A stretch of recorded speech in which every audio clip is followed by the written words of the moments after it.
hanya beberapa saja. Cuman kalau kita berbicara tentang beliau Bung Karno, kebetulan saya salah satu pengagum. Karakter beliau ini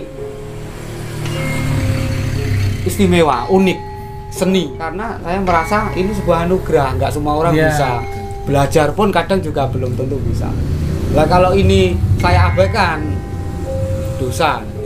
Hampir semua pelukis pasti pinter ngelamun, pinter kopi dua gitu. Loh, lah temennya satu mana?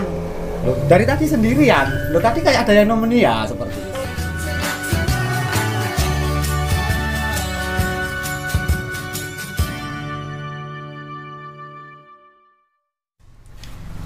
Halo, assalamualaikum warahmatullahi wabarakatuh. Welcome back to my channel. Pada video kali ini saya akan sedikit membahas tentang seni. Kebetulan saya berada di Kota Blitar dan bertemu dengan pelukis kondang. Oke, langsung aja kita berkenalan dengan Mas Sony. Assalamualaikum Mas Sony. Waalaikumsalam. Ini kebetulan pelukis kondang yang ada di Kota Blitar, teman-teman. Asli sini Mas Sony? Asli sini. Ya. Tahun lahirnya Tahun 73. 73. Berarti sudah berapa tahun nih berarti ini, teman-teman? 47. 47 ya. Anak sudah berapa Mas? Masih satu. Oh, masih satu. Disuruh nikah itu Mas biar dapat anak itu yang kameramen ya. Kalau malam mau ngobrol cepet nikah. Oh, iya. Ada rumus-rumus. Gitu ya. Di santai aja ya Mas Sony ya. Jadinya ya kita sedikit ngobrol-ngobrol aja masalah seni. Ini kenapa kok Mas Sony selalu mengambil tentang kisah, apa istilahnya ya, tokoh proklamator yang ada di Blitar ini, yaitu Pak Karno aja. Kenapa Mas? Kok menginspirasi? Iya, sebenarnya tidak semua atau ya hanya beberapa saja. Cuman kalau kita berbicara tentang beliau Bung Karno, kebetulan saya salah satu pengagum. Oh gitu. Pengagum tentang hal-hal yang luar biasa yang saya baca di buku, yang saya tahu dalam catatan sejarah, saya salah satu pengagumnya. Tapi kalau untuk unsur yang lain, ketika ini kaitannya dengan sebuah lukisan, karakter beliau ini istimewa, unik, seni. Salah satu contoh aja ketika dia berpose di foto, dia tidak akan mungkin, jarang sekali tampil lurus gini. Dia pasti agak miring. Begitu. Kenapa itu Mas? Ada apa? Nah, itu menjadi pertanyaan bagi saya. Gitu. Kemudian dengan saya melukis, akhirnya saya, oh ini beda. Jadi pose atau istilahnya apa ya, anatomi dari beliau, dari wajah ini, dia yang paling bagus memang agak miring. Oh gitu. Iya. Contoh lagi sesuatu yang membuat saya penasaran dan ingin memahami. Kopiah ini, pasti sebelah kiri mepet. Pasti itu ya Mas. Nah, kenapa gitu? alis atau mata atau ini pelipis, dia tidak sama kanan dan kiri. Oh gitu. Sehingga pose terbaik ketika beliau harus dipotret, dia agak miring. Oh begitu. Jadi maksudnya ketika saya melukis wajah beliau, itu saya tertantang untuk memahami sebenarnya seperti apa karakter beliau itu. Sulit sekali, dan jarang sekali orang paham seperti itu. Anda pun baru oh, telinga kanan dan kiri, pipi, hidung. Nggak mungkin saya buat mancung, tapi juga nggak mungkin saya buat pesek. Tapi dia punya ciri khas sendiri. Tidak tersenyum, tapi bagaimana ketika kita pandang agak lama, ada senyuman di situ. Nah, gitu ya, jadi dari kesulitan itu, akhirnya ketika saya sudah bisa melukis wajah beliau, seolah-olah ketika saya melukis yang lain jadi gampang. Dan kebetulan ini adalah salah satu tokoh di mana saya juga dalam lukisan saya itu memang saya cenderung ke tokoh dan budaya. Iya. Mulai tahun berapa Mas Sony? Kalau saya melukis di kanvas mulai fokus ya tahun 95 lah. 95 Iya, ya. 95. Itu memang awalnya dari otodidak atau memang Otodidak. Oh, istilahnya dari apa ya? Dari hati. Jadi ketika ditanya ini komposisi, ini volumenya atau apa, udah bisa jawab. Awal dulu memang Pokoknya saya melukis gitu oh, aja. Jadi iya, juga nggak ada yang ngasih, juga nggak ada. Saya melukis, ya akhirnya seperti ini. nggak pernah namanya ikut apa namanya istilahnya kursus apa? Pelatihan sekolah nggak pernah. Iya. Dari sekian banyak seni, kenapa kok pilih seni melukis? Asik. Ya iya, benar. Dari sekian banyak seni kenapa kok memilih seni melukis? Jadi yang saya ingat mulai SD, SMP, SMA itu guru-guru saya itu kalau ada lomba melukis yang dikirim saya. Oh gitu. Berarti bisa disimpulkan saya ada kemampuan Iya. untuk melukis. Dan akhirnya saya geluti bener-bener karena saya merasa ini sebuah anugerah, nggak semua orang Iya, bisa. betul. Belajar pun kadang juga belum tentu bisa. Lah kalau ini saya abaikan, dosa. Ini anugerah, Anugerah harus dari saya Tuhan, lanjut terus. Gak semua orang memang bisa melukis teman-teman. Jadinya walaupun kita bisa, kita nggak punya yang menghidupkan lukisan itu pasti 1 dari 1000 orang mungkin ya. Mungkin orang bisa gambar, tapi yang menghidupkan lukisan gambarannya itu kan nggak semua orang bisa. Ya. Nah, Kalau bahasa dari saya itu pakai rasa, rasanya. pakai rasa. Sehingga lukisan itu terkesan ada auranya, Ya, hidup betul. lah. Kayak seni melukis kan awalnya dari imajinasi. Iya. Iya. Penerapan imajinasi ke kanvas itu gimana ya bahasanya? Jadinya ya apa yang di dalam kerangka pikiran ini kita tuangkan ke lukis ke kanvas itu gimana prosesnya? Jadi pelukis itu hampir semua pelukis pasti pinter ngelamun, Oh gitu. pinter berangan-angan, Ji. bahkan pinter kalau dalam bahasa sekarang ya, apalagi soal politik dan sebagainya itu pinter berskenario, membuat sebuah skenario, pinter bersandiwara. Jadi kalau seorang pelukis licik, waduh kebangetan liciknya nanti. Oh gitu. Iya, karena dia bisa membaca orang, membaca situasi, dia bisa berangan-angan, punya konsep, Hah? dan bisa diaplikasikan untuk berbuat sesuatu yang orang lain tidak bisa. Misalkan, misalkan kita ngomong soal hal seperti tadi. Misalkan saya itu punya musuh. Kalau orang punya musuh pasti bagaimana saya mengalahkan, saya pukul, dia jatuh, saya menang. Tapi kalau seorang seniman itu tidak masuk itu. Bagaimana saya Merangkul ya. membuat musuh saya tertawa, tapi tiba-tiba mati.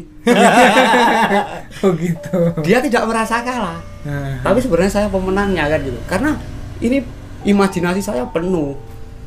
Oh, saya harus begini, saya melihat sesuatu, saya harus begini bisa. Seniman seperti itu. Gitu, Pematung, pemahat, pelukis, bahkan artis itu kan seniman juga. Makanya dia pinter kalau dia bersandiwara, dia berperan itu pinter. Nah, ya memang seorang seni ya. Iya. Jadinya bisa membaca situasi itu Iya. tadi ya. Makanya ketika saya mau menggambar sebuah objek bunga, Iya.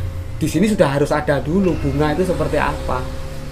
Betul. Oh, bunga itu seperti ini. Ketika saya harus menggambar bunga, biar bunga itu beda, berarti saya buat mungkin ada satu helai yang dimakan ulat misalkan. Iya. Jadi tidak harus bunga seperti ini. Nanti ada lagi permainan cahaya, gradasi, ruang. Sehingga ketika orang melihat situ, wow, bagus. Walaupun hanya satu kuntum bunga. Iya. Ini dari sekian banyak lukisan yang menjadi istilahnya apa? Maskotnya jenengan Mas Sony. yang saya istilah saya pertahankan untuk Iya. tidak lepas. Saya senang ketika melihat ini. Oh iya. Ini sudah berapa tahun Mas Sony ini? 2015. 2015. 2015. Masih baru sebenarnya. Mas. Nah, ini contohnya. Iya, monggo. Ini kalau orang nggak dikasih cerita juga nggak tahu. Iya. Di sini tidak ada tanda pangkatnya. Oh iya, betul. Nah, tidak. Ini ada. Itu tidak ada. Ya itulah seniman. Aneh. Kenapa tidak dikasih kan seperti itu? Iya, kenapa Mas? Ya karena saya ingin beliau tampil di sini, dia menanggalkan tanda-tanda itu.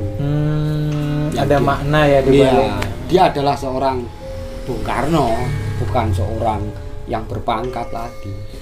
Dan ini tetap saya selipkan karena ini memang bintang itu kan kecerahan sandang pangan padi kapas itu. Betul.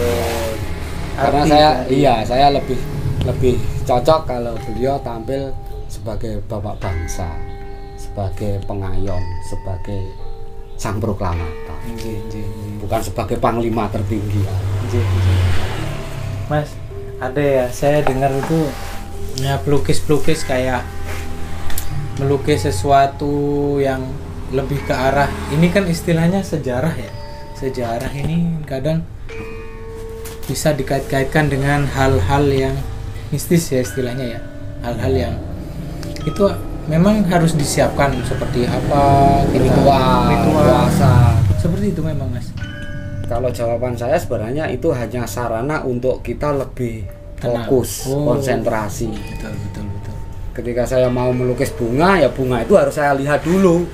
Kayak orang gila itu, oh bunga ini harus.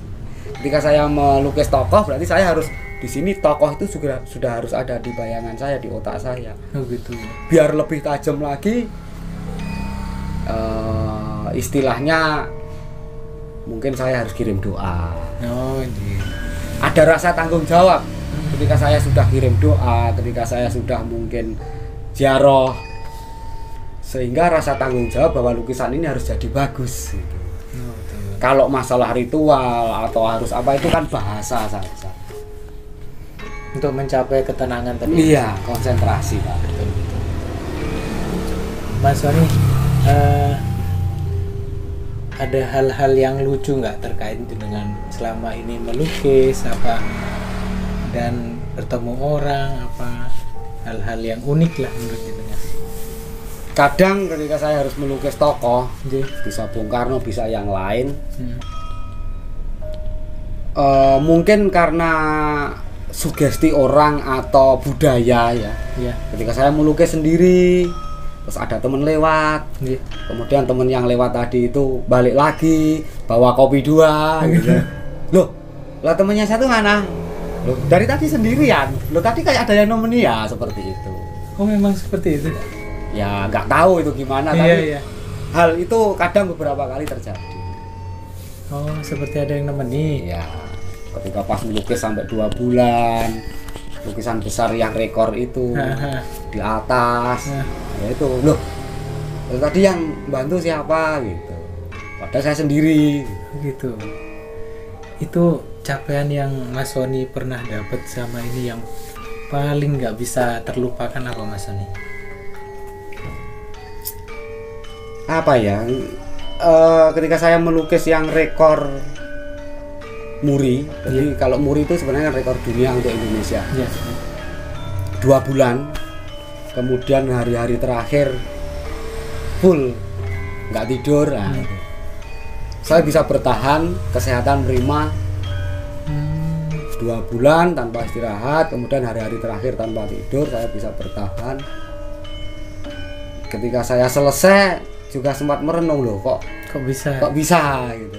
Mungkin karena niat ya, niat konsentrasi.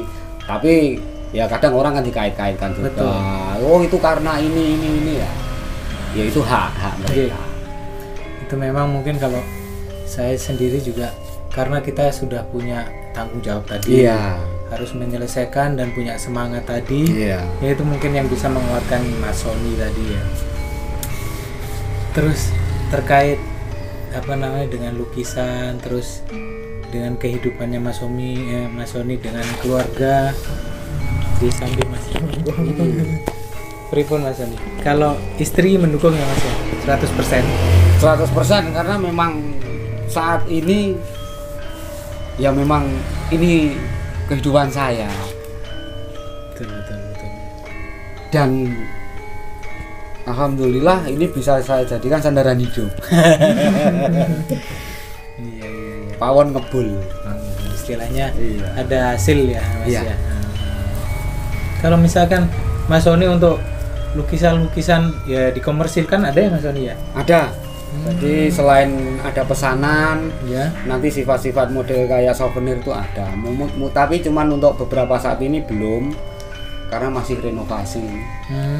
Nanti setelah ini jadi ya buat lagi. ya. Jadi ada souvenir, ada pesanan, ada karya. Betul. Oh ini memang galerinya jenengan ya Mas? Iya. Oh, gitu. Jadi memang pas. Ini keadaannya direnovasi teman-teman. Jadinya kita nggak bisa sepenuhnya lain waktu lah. Kalau kita ini galerinya sudah selesai, kita bisa lihat-lihat kembali lukisan-lukisan dari Mas Sony. Pertama dulu apa buat? Kebetulan saya ngelukis di kanvas untuk tokoh juga Bung Karno. Pertama? Iya. Sebelum saya melukis wajah yang lain, saya di kanvas itu melukis pertama juga Bung Karno. Oh, memang tokoh yang pertama dilukis memang Bung Karno teman-teman. Jadi apa yang diangan-angannya Mas Sony memang Pak Karno. Jadi ini bisa disebut sebagai guru saya. Oh, gitu. Melukis pertama Bung Karno, saya tertarik, penasaran, tanpa saya sadari saya jadi terasah. Iya. Iya, dan sampai sekarang ini. Detil banget ya lukisannya Mas. Ya, nanti suatu saat saya akan buat yang lebih hiper lagi, hiperrealis. Jadi lebih Ini kan hidup masih lagi. realis ya, Iya. belum hiper.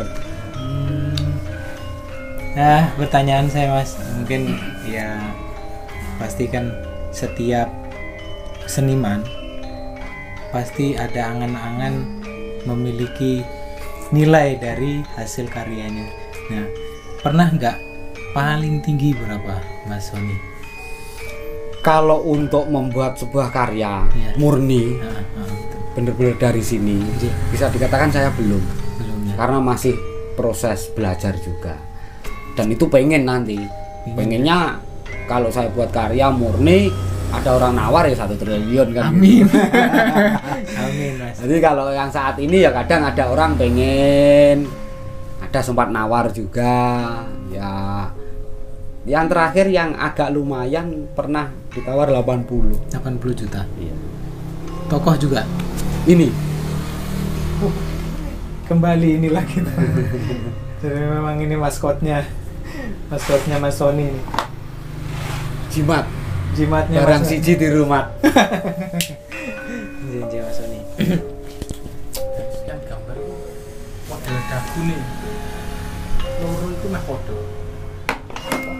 Ini lah, coretan Ya, bekas cukuran jenggot. kan belum motifnya kan podo. Jadi kan aneh.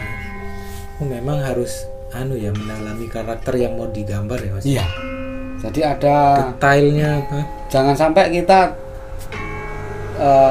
terbius dengan cerita misalkan Bung Karno itu gagah, ganteng. Ya. Kita buat seperti itu, ganteng gagah ya bukan Bung Karno. Bukan berarti Bung Karno jelek juga, Betul. tapi bagaimana orang begitu melihat, oh itu Soekarno. Oh, Seperti itu. Ji. Itu yang harus kita pahami. Misalkan saya buat Bung Karno, itu ininya aja kopiah juga semuanya tetap mepet. Hidungnya nggak mancung, cenderung malah besar. Tapi ya memang seperti itu. Iya.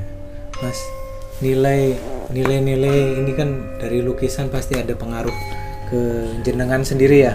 Ini apa di kehidupannya Mas Sony, mungkin apa yang dirasakan Mas? Nilai dari ketenangan lebih pribadi Mas. Kalau saya mungkin cenderung ketika saya berbicara soal beliau, Iya. itu saya yang mulai ada istilahnya sesuatu yang saya aplikasikan di kehidupan sehari-hari, itu adalah beberapa hal kecil dari ajaran beliau.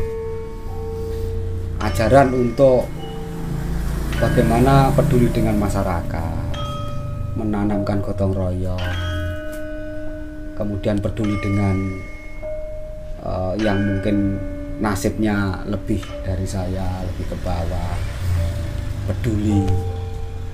Ajaran apa ya kalau bahasa kerennya, ajaran marhen. Marhenisme itu ajaran beliau. Bagaimana kita peduli dengan masyarakat bawah. Tidak hanya memandang ke atas ya Mas. Iya. Seorang tokoh dunia, nggak punya rumah, nggak punya sepeda motor, nggak punya tabungan, Untuk rakyat semua. kehidupannya di penjara terus. Iya benar ya. Begitu proklamasi jadi presiden. Betul. Tapi mana rumah Bung Karno? Rumah beliau nggak ada. Nggak ada ya. Nggak punya. Adanya cuma rumah singgah. Fasilitas negara. Betul. Habis itu dikembalikan. Betul. Jadinya memang Bung Karno gak hanya istilahnya gak semata-mata hidup untuk mengisi kantong sendiri. Jadi semua pure untuk rakyat semua. Betul. Nah, untuk ini mungkin terakhir nih. Untuk teman-teman pelukis yang lain apa yang mungkin istilahnya pesannya Mas Sony untuk teman-teman pelukis istilahnya pemula atau gimana Mas Sony? Ya terus konsisten dalam bidangnya, terus berkarya apapun yang terjadi. Nggak boleh patah semangat. Tidak boleh patah semangat dan tidak terburu bahwa nanti dengan melukis jadi orang kaya. Nah betul. Tapi bagaimana dari melukis ini kita bisa mengeluarkan sebuah anugerah tadi yang kita miliki untuk kita ekspresikan dalam sebuah lukisan. Tidak harus bernilai jual, Betul. tidak harus membuat kita kaya. Tapi ketika kita konsisten pada bidang kita peduli, orang tahu, ya itu akan membawa kita sendiri lah nanti seperti apa. Amin. Semua punya jalur masing-masing. Oke teman-teman, dicatat ya. Jadinya teman-teman pelukis pemula diharapkan lebih bersabar lah. Boleh.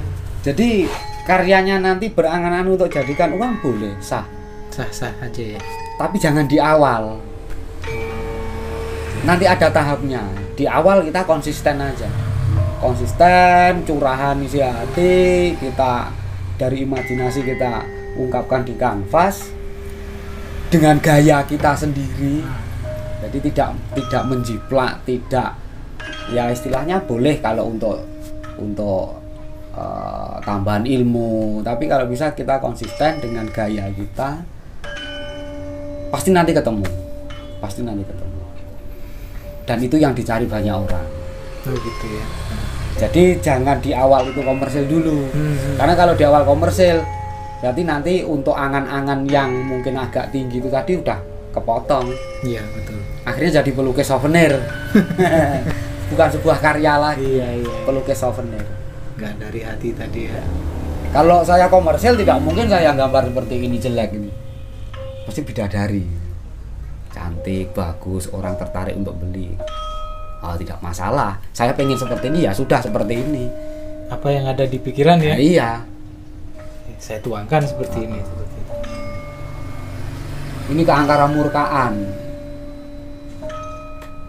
Dia udah nggak punya malu, serakah, perutnya gendut, dia udah nggak peduli dengan penampilan dan gaya dia, yang penting dia hancurkan. Betul. Ternyata dia ketemu Garuda. sesuatu yang bisa menghentikan dia, ya Garuda. Ini kebetulan pada masa-masa politik panas, di keangkara murkaan yang nantinya bisa memecah belah, yang bisa menghancurkan Indonesia, ini yang bisa menghentikan adalah Garuda sebagai simbol dari Pancasila. Jadi ketika NKRI itu pengen utuh, bersatu, adem ayem, ya kita amalkan Pancasila gitu aja.